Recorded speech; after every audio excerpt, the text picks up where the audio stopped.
Oh, brother, this guy stinks! The average viewer's response when they first open an Oompaville video by accident. We've talked quite a lot about predator hunting over the channel and over the years. Usually, it's entertaining. There's a clear bad guy. You've got the predator, and it's like, okay, well, yeah, that's awesome. We can all root, oh, yeah, that guy sucks. This is great. That guy sucks. It's good that he got caught before any more harm gets done. That he sucks. And over the years, a lot more content creators have gotten into it. And now, over the last couple years, it's become like a weirdly performative thing for some people. And it's not about, protecting kids and people who are vulnerable. It's about getting views, which is pretty cool. But to the masses, and probably rightfully so, the people who are perpetrating the predator hunting are seen as good guys. You got Chris Hansen. I'm Chris Hansen. No, you're not. Yes, I am. No, you're not. Yes, I am. You got Alex Rosen. Well, I was actually coming out here to pick up a cupcake and then go back home. Predator poachers. You got Vitali. You got all these different people. You got Gideon is doing it. I'm just seldom at a loss for words. 2 years ago, you were caught Kiss my ass. in 4K trying to meet a 13-year-old, and really, I'm not talking to you. Why? And every single one of those guys has a different level of effectiveness when it comes to actually hunting predators. And a lot of them do a lot of really good work. We talk about Vitali a lot because Vitali, he's a really interesting guy. And we've talked about the legality of these videos and just in general, are you allowed to throw like a bomb at someone just because they're a predator? Are you allowed to rob them? No, should you be able to? I don't know. I'm not a judge. I'm not in charge of the justice system. Good thing, probably. The general consensus is that a lot of these investigations and sting operations can convolute very tricky situations as they are just at the forefront. Being, these types of things, the police do a good job. They try to. Sometimes they just don't, though. That's where this vacuum has been filled by all these people to make entertainment out of. And yeah, seems like we got our first big-ass batch of lawsuits for our friend Vitali. Friend of the show, Vitali, man famous for beating up a random woman a couple years ago. Put your hands behind the back. I'm gonna tell you again. Put your hands behind the back. I'm gonna tell you again.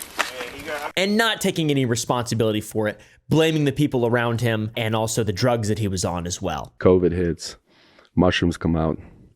A lot of mushrooms come out. I have my own jet ski in the backyard. Good guy. Vitali has been taking full advantage of the predator hunting rehabilitation over on Kick for a while now. And for him, it's like a money printer. It's a relevance printer. It's a marketing tool, everyday epic PR stunts. They fake some of them. Wait. Is that 6'9"? Is that? Yo, show me your face.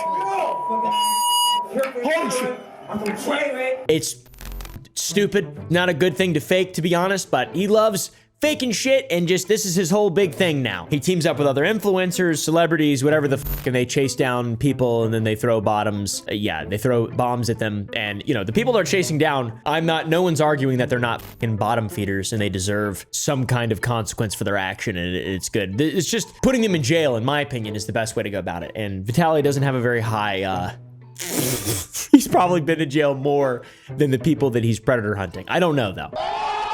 Boom.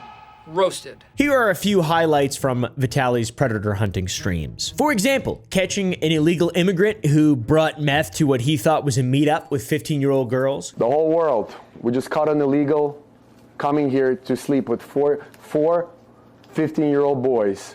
Good riddance. Or teaming up with Aiden Ross and making predators drink out of dog bowls. Good doggy. Come on. Good riddance. Or lighting a stuntman's arm on fire indoors in front of a supposed predator to intimidate him. Stop fucking me. Light him up. Light him up. Or catching the alleged writer and producer for the original Space Jam movie trying to meet up with a 15-year-old. What is your name? Boris. My name is Boris. Boris. What's your name? Shake my hand. What's the problem? Pretty legendary stuff. I mean, this is some crazy shit here. On Vitali's streams, a bunch of people have actually been assaulted, similar to the way that he assaulted a woman a couple years ago. The whole idea of it incentivizes people to just get hurt and assault people, which, I'm not here to say that that's 100% bad and wrong, obviously, but it's going to lead to something bad. This is all going to get shut down because it doesn't seem legal. It doesn't seem very smart. They beat up a predator in his car. Yeah. Oh my God, he's in the car. Oh my God. Vitali also boxed a predator, and by boxed him, I mean he agreed to not call the cops if they were to wear gloves and box, and so volunteering into mutual combat. This is wild stuff. 15-year-old fucking boy. A supposed predator was also hospitalized after being exposed on Vitali's streams because some random guy, a random bystander just came up, boom, knocked him and head hit the back of the ground. People die like that a lot. Hey, I hope those women follow you, homie. I hope they follow you, dog. I got kids, homeboy. I got kids. No. Oh my God. No, stop them. Yo. That's one of the main reasons I try not to get too crazy when it comes to being like, yeah, whoop his ass, beat him up, because like, it's really easy to get a fucking manslaughter or some kind of murder charge in a fight on concrete. You fall back, your head hits the concrete. Concrete doesn't move. And at the end of the day, I think everyone just agrees we should be putting these people away. Right? Not trying to send people who don't deserve to go to jail to jail. This is a very obtuse way, a ham-handed way to go about this. For views. He also tackled a man to the floor inside of a Walmart, which is pretty cool. Hey, call the cops, Marcos. Call the cops. Somebody call the fucking cops. Oh, hell yeah. Yeah, you are. Vitali boasted on Twitter that he accumulated 1 billion impressions over his season 1 of his Predator Takedown series. They caught 33 in just 11 days of streams. And an interesting note is that some of them were arrested, not all or most or a lot, just some. And then he teases season 2. Pretty cool, man. Pretty cool. Try to get more. Try to get more. I'd rather see this done for like the cause of putting bad people away, not enriching yourself and, you know, trying to desperately cling on to clout for some, like, come on, man. So yeah, very successful series for Vitali. 33 people have been absolutely fucking humiliated, which is good. You know, all things considered, if they are obviously predators. This series has been massively praised by his audience online, but a little split for the general audience because some people are worried that these are just tools for this man's own popularity. And he's not a good guy either. Like that's another thing. If it's like a good guy doing it, it's one thing, but if it's like kind of a piece of shit guy, then it's like, oh, he's just doing this for popularity and financial gain. His real intention is to not put away people who exploit minors. Like he doesn't actually care about that. He's just doing this for his like own rehabilitation of his image and clout. That's kind of fucking lame. They were even supposedly told that the DA in Los Angeles won't prosecute the predators that they catch. They're basically like Desk Sergeant has said, don't bring him in. There's nothing that the DA is going to do now. Just write it up, file it up, and that's all we can do now. LA is not going to prosecute else. My assumption is because of what we just talked about, because this guy is just doing this for financial gain, and it's very difficult to prove in a court of law that this is a real thing. And not to mention the goons surrounding Vitali just kind of assault people and commit crimes of their own to muddy the waters and prevent the actual criminals from being prosecuted to the fullest extent of the law for the crimes they commit. They throw fucking bombs at them. They really do a bad job. No. Close your ears, guys. No. And they do an extra bad job when all the people online who are doing this and the ones who are doing it for actual good still have trouble getting real law enforcement to prosecute, press charges, and arrest. So when you just approach it so ham-handedly, it's not going to be that fortuitous. I mean, even the legend Chris Hansen himself has had issues with this. Skeeter Jean, another guy who's had issues with this. You want to explain to me what you're doing here?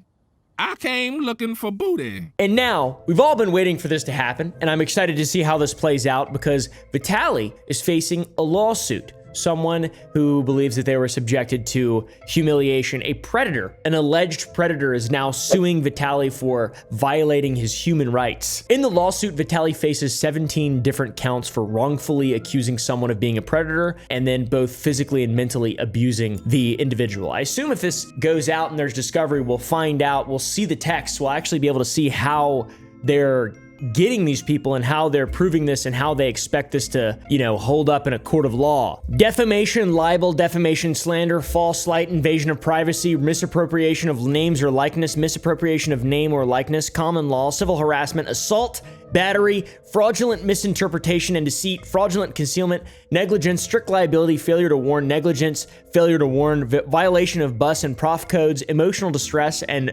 negligent infliction of emotional distress. So yeah, I mean, This alone would look way better if these two things weren't in there. The assault and the battery. Totally optional. Claims of the lawsuit are that Vitali entrapped Daniel, and following some exchanges, Daniel was led to believe that the person that he was talking to meet up from sniffies.com was 18. And they engaged in a consensual adult conversation before agreeing to meet. The lawsuit details Vitali's extensive past with controversy and legal troubles, establishing this to prove that he is not a credible individual. That's why someone like this who acts this way shouldn't be doing this, because people can make a strong case of defense against it. It's just a bad look, man. I'd rather have Chris Hansen doing it, or anybody. I don't care. Someone who's at least they're a piece of shit online, not a piece of shit in real life. So yeah, the lawsuit, it feels like a long time coming. We've been waiting for something like this. I think anyone with a functioning brain could kind of guess that this would eventually happen. I really want to know what happens. At the end of the day, I definitely 100% am going to side with Vitali over an actual predator. At no point should I ever be misinterpreted, and I do not feel any sympathy for any of these people. We'll see, right? That's what the whole point of the justice system is. We get to actually see now with a lawsuit. Hopefully. The plaintiff says that this was all just for sensationalized content. It was based in fictional portrayals of events, because Vitali said on stream that he was there to meet a 15-year-old rather than what Daniel claims, which is he was 18 in actual conversations. This could be really bad. I'm hoping that it's all nonsense and it just gets thrown out and, this guy's just humiliated or whatever. But at the same time, we're going to find out now, it seems like. And the odds are kind of stacked against Vitali, because he's, out of the 33 people, he's only caught some. So it's like, how many more people, if this is true, did this happen to? I have no idea. I will say it's like kind of cool to see these people humiliated, but humiliation is not a valid prevention mechanism for someone who is pathologically insane and wants to harm young people. Just saying. This thing that Vitali's doing, if these are actual real predators, this is not a good way to go about it. They have to be prosecuted. They have to go to jail. They have to be put into the system that exists. Alex Rosen and a bunch of other guys have said that they have a bunch of repeat offenders and they get humiliated publicly and they keep coming back because they're sick. Just sensationalizing it, enriching yourself off of catching predators. It's not a good way to go about this. This is like a very serious thing. So, needless to say, excited to see what happens. Let me know what you guys think down below.